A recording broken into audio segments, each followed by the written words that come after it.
Aleluia, aleluia, aleluia, aleluia, aleluia, aleluia, aleluia, aleluia. Acreditastes também porque me viste, felizes os que creram sem ter visto. Aleluia, aleluia, aleluia, aleluia, aleluia, aleluia, aleluia, aleluia. O Senhor esteja convosco. Ele está no meio de nós. Proclamação do Evangelho de Jesus Cristo segundo João. Glória a vós, Senhor.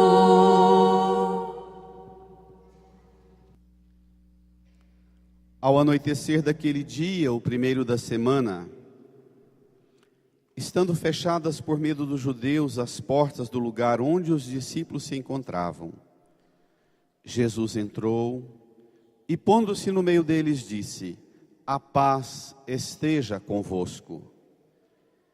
Depois dessas palavras, mostrou-lhes as mãos e o lado. Então os discípulos se alegraram por verem o Senhor.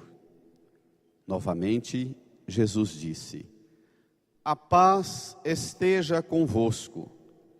Como o Pai me enviou, também eu vos envio. E depois de ter dito isso, soprou sobre eles e disse: recebei o Espírito Santo. A quem perdoardes os pecados, eles lhes serão perdoados. A quem os não perdoardes, eles lhes serão retidos. Tomé, chamado Dídimo, que era um dos 12, não estava com eles quando Jesus veio. Os outros discípulos contaram-lhe depois: vimos o Senhor.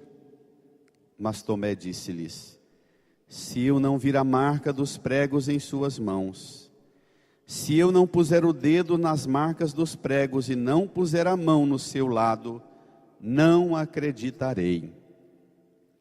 8 dias depois, encontravam-se os discípulos novamente reunidos em casa, e Tomé estava com eles.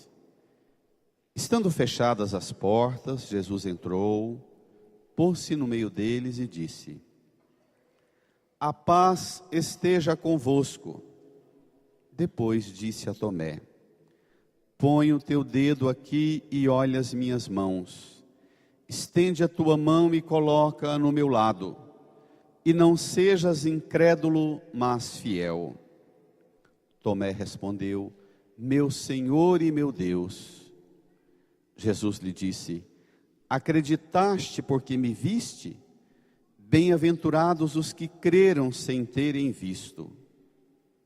Jesus realizou muitos outros sinais diante dos discípulos, que não estão escritos neste livro, mas estes foram escritos para que acrediteis que Jesus é o Cristo, o Filho de Deus, e para que, crendo, tenhais a vida em seu nome. Palavra da salvação. Glória a vós, Senhor. Aleluia, aleluia, aleluia, aleluia, aleluia, aleluia, aleluia, aleluia.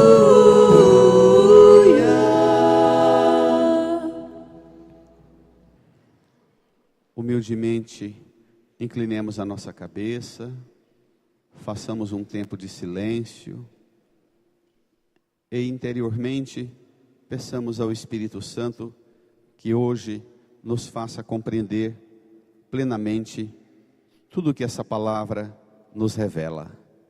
Rezemos no silêncio. Dai graças ao Senhor porque Ele é bom, eterna é o quê? Hoje nós celebramos a misericórdia de Deus. Essa misericórdia de Deus não é alguma coisa que Ele nos dá. Essa misericórdia não é a oferta de bens e benefícios. Essa misericórdia que Deus nos dá, ela é uma pessoa, Jesus. Ele é a divina misericórdia do Pai para conosco. É Ele. Nós escutamos essa palavra divina misericórdia. Nós escutamos toda a devoção que se propaga hoje da divina misericórdia. E parece, na linguagem propagada, que essa divina misericórdia são coisas que a gente ganha. Essa misericórdia é, por excelência, a pessoa de Jesus. O próprio Deus que deu a nós seu Filho único como remédio e cura para a nossa salvação. É Ele. Essa misericórdia é eterna. Essa oferenda de Jesus por nós na cruz, ela é uma ação que perpetua eternamente. Essa entrega de Jesus na cruz, sua morte e sua ressurreição, foi ao começo da história, lá em Adão e Eva. E a partir de Adão e Eva, essa misericórdia lavou o passado, santificou o presente e glorifica o futuro nosso. Portanto, irmãs e irmãos, não é um trenzinho que a gente vai ganhar de Deus, que vai aumentar nossa estima por Deus. É Cristo a misericórdia. Tomemos o Evangelho número 9 do seu folheto. João 20, 19 e 31. Como viver permanentemente em estado de misericórdia? No mundo de tanto pecado, de tanta debilidade, de tanta corrupção, de tanta violência, de tantas mazelas, como viver em estado permanente de misericórdia? Vamos ver? Tem umas dicas fantásticas na palavra de Deus hoje. Ao anoitecer daquele dia, leia comigo, o primeiro da semana. Que dia é esse? Que dia é esse? Domingo. Leia. Estando fechadas, por medo dos judeus, as portas do lugar onde os discípulos se encontravam, brada. Jesus entrou e, pondo-se no meio deles, disse bem forte: igreja. Jesus morreu, foi sepultado. De madrugada as mulheres foram ao túmulo, encontraram a pedra removida, voltaram correndo. Os discípulos entraram no túmulo, viram os panos dobrados, mas passaram o domingo naquela confusão. Ao anoitecer daquele dia, domingo à noite, se reuniram para rezar, mas estavam tomados de medo, as portas fechadas, e pensavam: se mataram Jesus, que era poderoso em prodígios, milagres e sinais, e até o corpo dele desapareceram com ele, imagine se pegar um de nós, não vai sobrar nada. Quando eles estão lá reunidos, movidos por esse medo, Jesus entra. E a primeira palavra do ressuscitado é o quê? A primeira palavra de Jesus ressuscitado para cada um de nós. Levante a mão direita, feche os olhos e repita docemente essa palavra de Jesus para o seu coração. A paz esteja convosco. Põe a mão no seu coração. A paz de Jesus esteja convosco. A paz de Jesus esteja comigo, no meu coração. Encha-me, Senhor, dessa paz da ressurreição. Eu preciso dessa paz, Jesus. Eu preciso dessa paz. Obrigado, Jesus. A primeira ação de Jesus é te dar a paz, é nos dar a paz. Vamos ver? Essa paz é sua. Essa paz é sua. Ninguém vai te roubar essa paz, ninguém vai te arrancar essa paz. Ninguém tem poder sobre essa paz que Ele te dá. Agora Ele vai te dar a paz de novo. Vamos ver? Depois dessas palavras, mostrou-lhes as mãos e o lado. Então os discípulos se alegraram por verem o Senhor. Deu a paz, mostrou as mãos, o lado, a marca do sofrimento. E os discípulos encheram de alegria. Versículo 21, todo mundo. Novamente Jesus disse: a paz esteja convosco. Por que é que Ele deu a paz uma vez e agora está dando de novo? Será que aquela primeira não tinha o poder e a eficácia total? Tinha. Aquela paz é sua. Essa segunda paz que Ele te dá, ela não é sua. Olha o que é para você fazer com esse segundo balde de paz que Ele te dá. Leia. Como o Pai me enviou, também eu vos envio. Portanto, o segundo pote de paz que Ele te dá, o primeiro é seu. Encha seu coração dessa paz.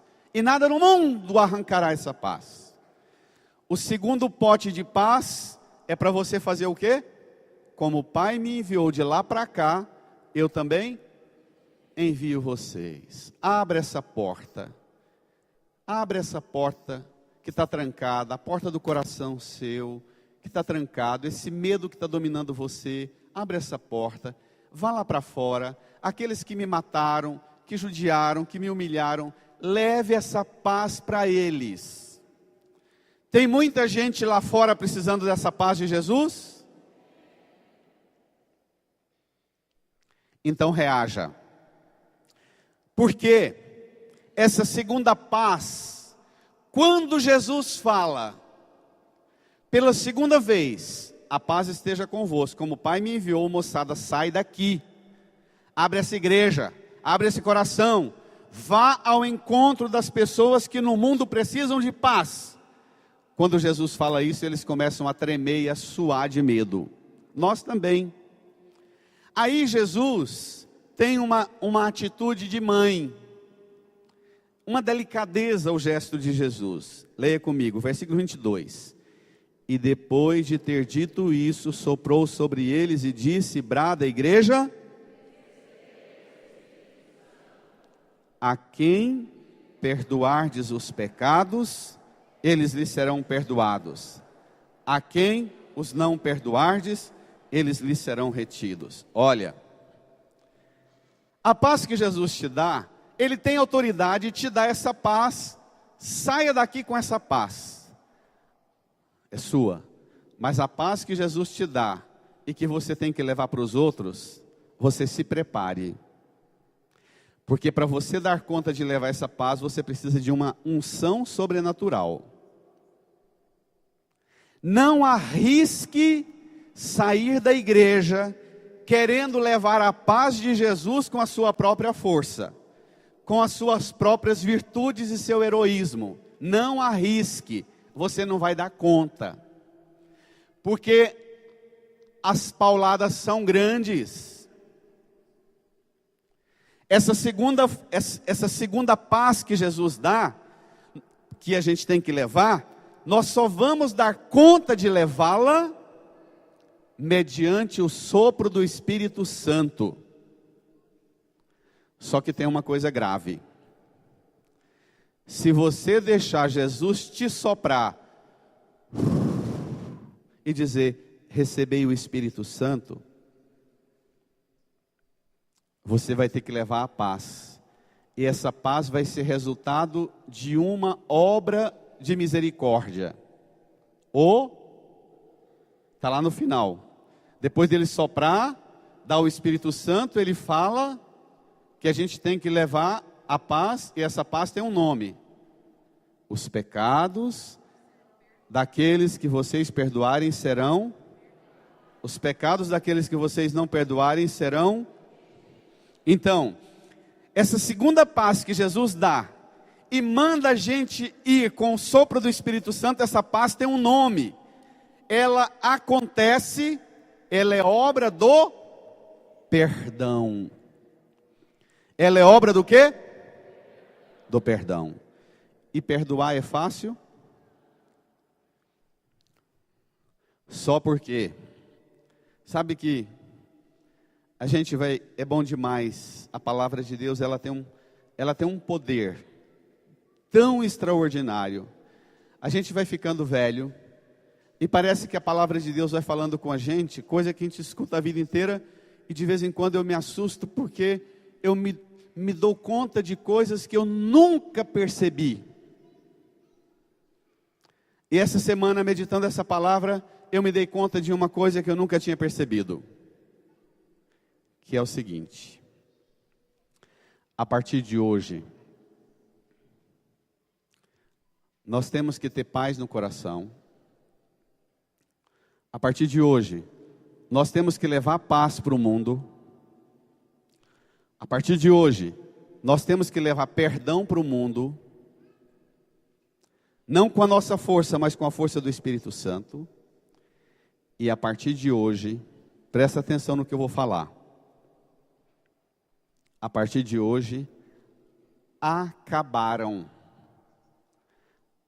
as possibilidades das nossas desculpas em dizer: eu não dou conta de ser instrumento de paz na encrenca dessa família, desse casamento, desse trabalho, desse ambiente de trabalho, dessa sociedade, dessa igreja. Acabaram. Porque a partir de hoje, nós somos imbuídos, revestidos de uma misericórdia que não é nossa. Quem nos capacita e nos qualifica, quem nos torna capazes de levar paz, fruto do perdão, é o Espírito Santo. E se nós nos abrimos ao Espírito Santo, diga comigo, se eu me abrir ao Espírito Santo,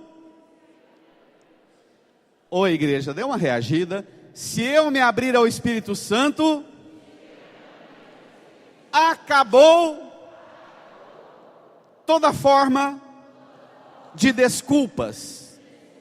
É o Espírito Santo que me capacita, que me qualifica para a paz, fruto do perdão. Se você ainda não está sentindo uma mudança de temperatura no seu corpo,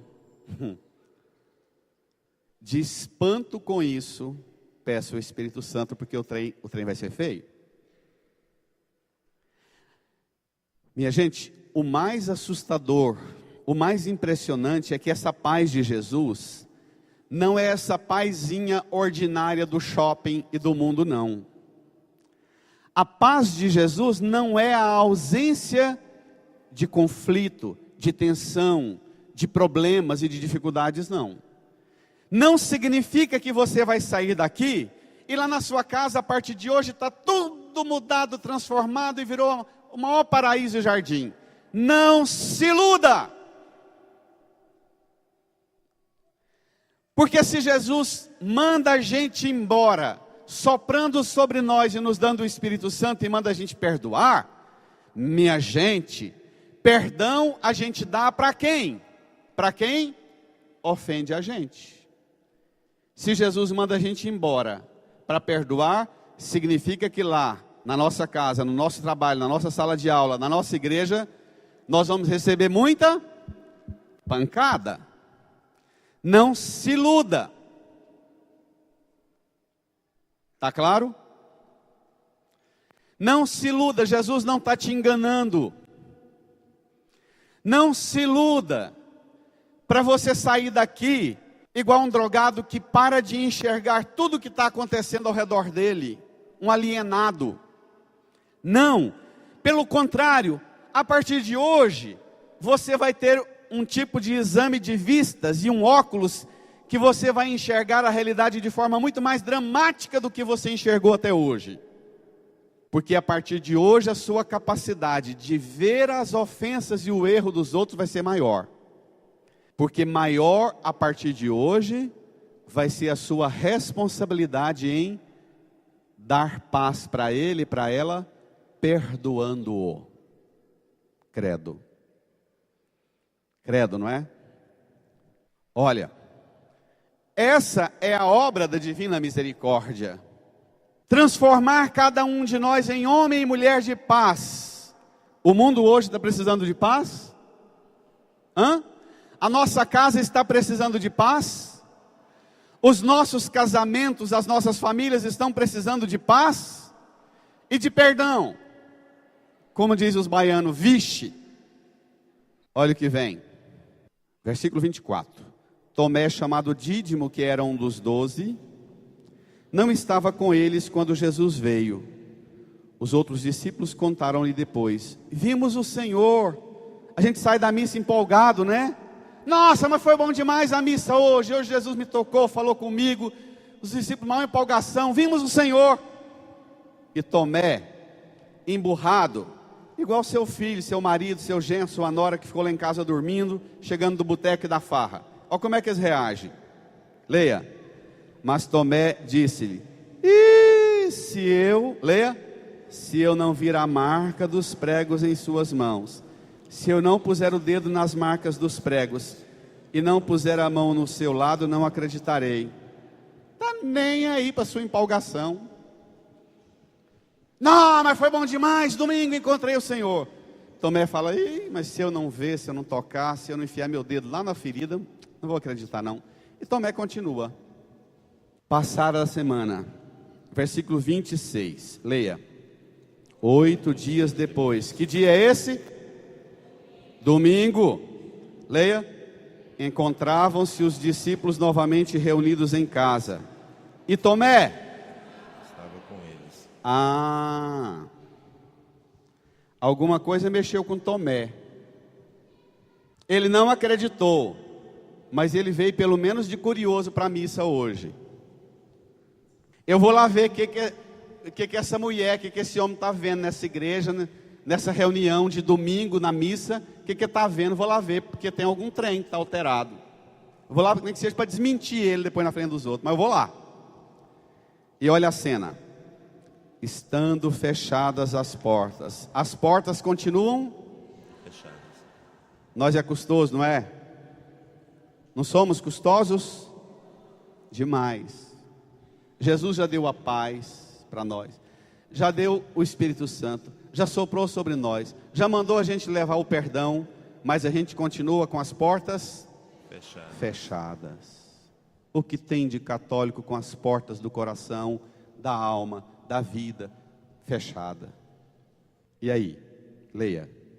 Jesus entrou, pôs-se no meio deles e disse. O que ele disse? A paz esteja convosco. Quantas vezes ele desejou a paz? 3. A primeira paz é para quem? Não, para nós não, para mim. A primeira paz é para quem? Para mim. Põe a mão no seu coração e diga: a primeira paz é para quem? Para mim. A segunda paz é para quem? Para que eu leve para o mundo. A segunda paz é para quem? E a terceira paz? Vamos ver? O que nós vamos fazer com esse terceiro pote de paz? Leia. Depois disse a Tomé: põe o teu dedo aqui e olha as minhas mãos. Estende a tua mão e coloca no meu lado. E não sejas incrédulo, mas fiel. O terceiro pote de paz que Jesus dá é para os incrédulos. Uma salva de palmas para Jesus.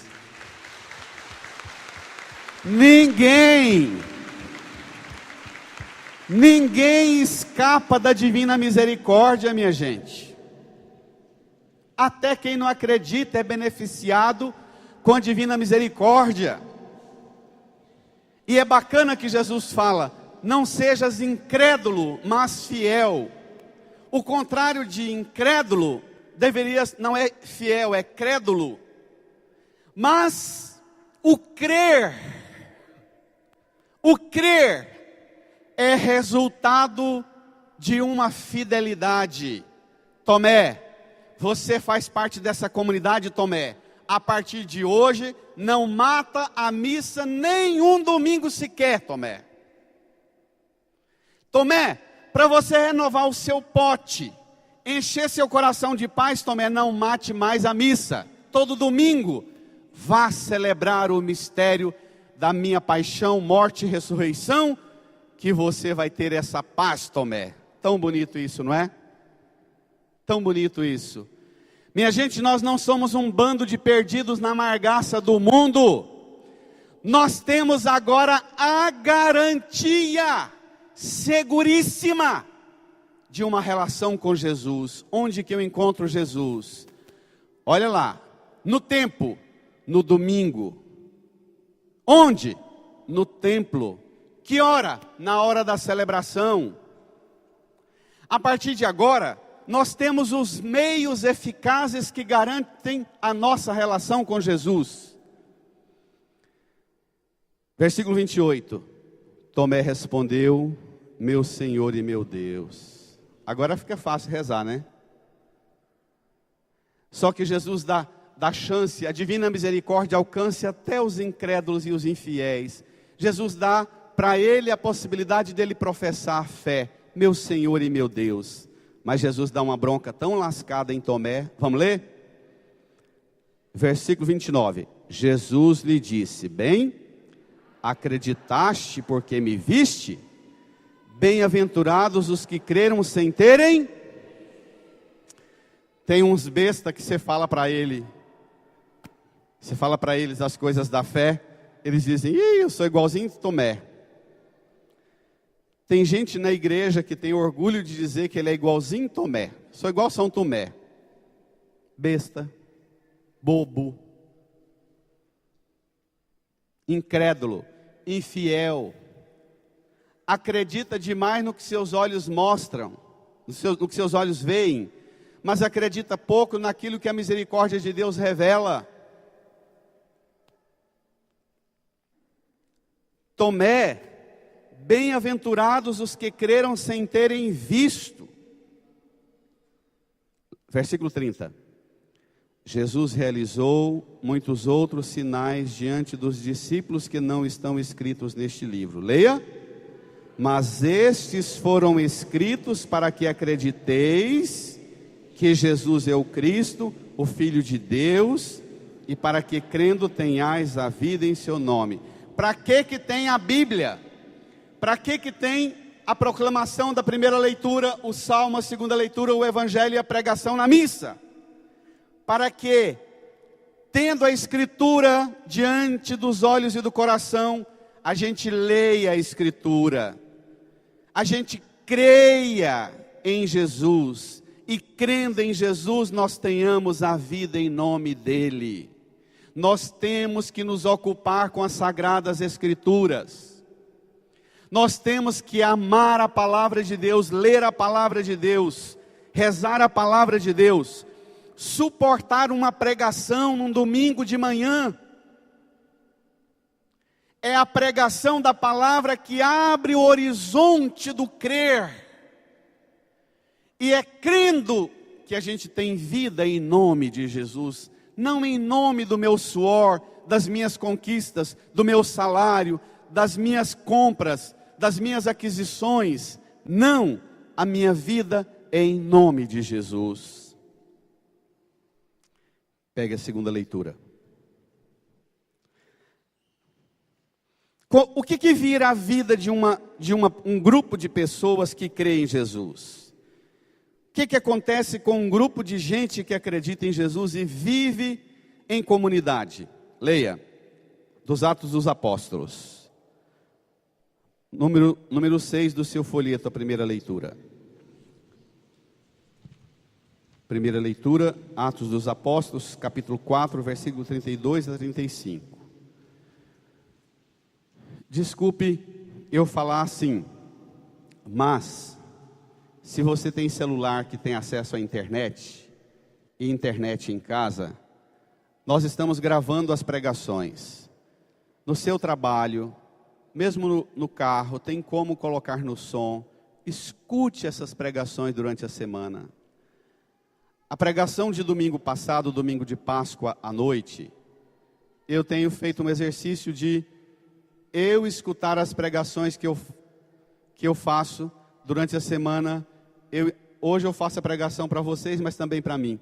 Mas depois, durante a semana, eu escuto a pregação para mim. Porque a pregação não é obra minha, é obra do Espírito Santo, ainda que eu seja um homem carregado de fraquezas e misérias. Mas escutar a pregação para mim. E a pregação de domingo passado, ela pode ajudar muito você a abrir o horizonte da compreensão do que é a ressurreição de Jesus. Não pode... Eu escutava e pensava assim, realmente eu não sou nada. Porque aquilo que nós meditamos domingo passado na missa da noite só pode ser obra do Espírito Santo, porque eu não daria conta de um trem daquele. Veja esse texto. O que é a vida de uma turma que vive em volta do ressuscitado? Leia. A multidão dos fiéis era um só coração e uma só alma. Ninguém considerava como próprias as coisas que possuía, mas tudo entre eles era posto em comum. Com grandes sinais de poder, os apóstolos davam testemunho da ressurreição do Senhor Jesus, e os fiéis eram estimados por todos. Os apóstolos davam testemunho da ressurreição do Senhor. O sinal de que nós somos membros de uma igreja apostólica, católica apostólica, é ser testemunha da ressurreição de Jesus. Mais do que ser testemunha dos milagres, das curas, dos pedidos que eu faço e consigo a Jesus, a Nossa Senhora, a Santo Expedito, nós somos testemunhas da ressurreição. Nós somos testemunhas da divina misericórdia. Proclamar a ressurreição de Jesus muda a vida da gente. Versículo 34. Entre eles ninguém passava necessidade. Tem muita gente na sociedade e no mundo hoje passando necessidade? Muito. Talvez hoje nós estejamos num quadro muito mais complicado do que há anos passados. Porque hoje, depois que surgiram os benefícios sociais do governo, além do mensalão e da Petrobras e de tudo mais, surgiu também o Renda Cidadã, os cartões de benefícios sociais, não é? Então hoje, nós corremos o risco de achar que porque tem esses benefícios, não tem ninguém passando necessidade, porque para nós, necessidade é simplesmente alguém que precisa de cesta básica ou não. Não é? Mas hoje existem necessidades muito mais graves e sérias que nós não temos noção do confronto nosso com elas. Por exemplo, eu tenho acompanhado a necessidade nossa em descobrir quem é que precisa de mim no mundo de hoje, do meu testemunho de paz e de perdão, que às vezes não precisa de uma cesta básica, mas que precisa da minha paciência, precisa do meu tempo para visitar os idosos, os doentes. A quantidade de pessoas idosas vivendo hoje, a maior parte do tempo numa solidão danada é enorme. A quantidade de jovens se envolvendo com as drogas hoje, porque não tem mais a convivência sadia com pai e mãe, o pai e a mãe saem de madrugada para o trabalho, a criança fica na creche, não é? Voltam de noite, o pai não é mais pai, a mãe não é mais mãe. Tem crianças que passam a semana inteira com alguns de vocês pais, sem ver um sorriso amoroso e generoso no rosto de vocês. Hoje, descobrir quais são as necessidades dos outros, para que eu não viva a minha fé, deixando gente passando necessidade perto de mim, hoje é muito mais difícil. Por quê? Porque hoje tem gente que não trabalha, mas que não passa fome, porque vive da aposentadoria do pai, da mãe, do vô e da avó. Tem um monte de malandro vivendo assim, não tem? Tem inclusive filhos e filhas que irresponsavelmente fazem filho e põem para o vô e a avó tomar conta. E o vô e a avó, para não ter uma solidão desgraçada, pega o netinho para tomar conta e cuida dele a vida inteira. Não é? Então, a necessidade da gente descobrir o que são as necessidades das pessoas hoje. Olha, entre eles ninguém passava necessidade. Leia. Pois aqueles que possuíam terras e casas vendiam-nas, levavam o dinheiro e colocavam aos pés dos apóstolos. Leia. Depois era distribuído conforme a necessidade de cada um. Isso aqui, hoje em dia, é usado nas igrejas evangélicas e também alguns padres malandros sem vergonha, que fala para o povo vender tudo que tem e doar para a igreja, que Deus vai te dar mais. Não é disso que o livro sagrado está falando, não. Isso aqui não é a mesma coisa de você vender um carro para honrar o nome de Deus e dar a oferta na igreja, porque eu sei que Deus vai me dar mais, não. Isso aqui é muito mais do que uma ambição que você tem de ter mais. Isso aqui significa a sua coragem de olhar para quem precisa de você e desfazer do que você tem e até precisa, para socorrer o outro que precisa de você. Talvez o seu pai, a sua mãe, não precisa que você venda o carro para dar o dinheiro para ele, porque depois que a gente fica velho, a gente vive com um pouquinho. Mas o seu pai e sua mãe precisa de você, desligando o seu carro e o seu celular, passando toda semana, pelo menos 1 hora por dia, lá com o velho, a velha, contando causa, escutando ele falar das coisas dele. Não é? Não é? Talvez não precisa de você vender a sua casa e trazer o dinheiro e dar para a igreja, não. Mas significa você ir lá e pegar o seu pai e a sua mãe, pegar os seus filhos, trancar o portão, sentar no chão e ficar 2, 3 horas, 4 horas brincando com seus meninos lá na varanda de casa. É muito mais difícil. Eu vou dizer uma frase que me tocou muito do Papa Bento, que alguém até agora na quaresma me mandou essa frase. Uma frase do Papa Bento que é lindo. O Papa Bento diz assim, que nós cristãos não somos lutadores por justiça. Porque para nós cristãos, justiça é eu lutar pelos direitos de cada um. Justiça, diz o Papa Bento, é eu lutar para que você tenha o que é direito seu. Isso é justiça. O Papa Bento diz que nós cristãos somos lutadores pelo amor. O amor, a justiça é eu dar a você aquilo que é seu. O amor é eu dar a você aquilo que é meu. Tem diferença? Muita? Muita? Então, para nós cristãos, lutar por justiça é pouco. Lutar por justiça é muito pouco. Nós temos que lutar por amor. Por amor é eu abrir o coração e dar a você aquilo que é meu. Isso é amor. Justiça é eu lutar para que você tenha aquilo que é direito seu. Aqui tem um candidato a juiz que ele se vira com essa interpretação da lei divina. É muito mais elevada a exigência nossa. Não que nós não tenhamos que lutar por justiça, temos. Lutar contra a corrupção horrorosa no Brasil, temos.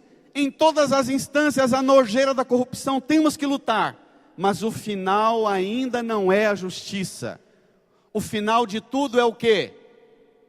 Que eu seja uma fonte de divina misericórdia para o meu próximo. Dai graças ao Senhor, porque Ele é bom. Tome comigo a segunda leitura para terminar. É um poema. Não vou nem espichar muito nesse texto, mas nós temos que ao menos que lê-lo de novo. Vamos lá? Caríssimos, todo aquele que crê que Jesus é o Cristo, nasceu de Deus. E quem ama aquele que gerou alguém, amará também aquele que dele nasceu. Isso é filosofia pura. Continua. Podemos saber que amamos os filhos de Deus quando amamos a Deus e guardamos os seus mandamentos.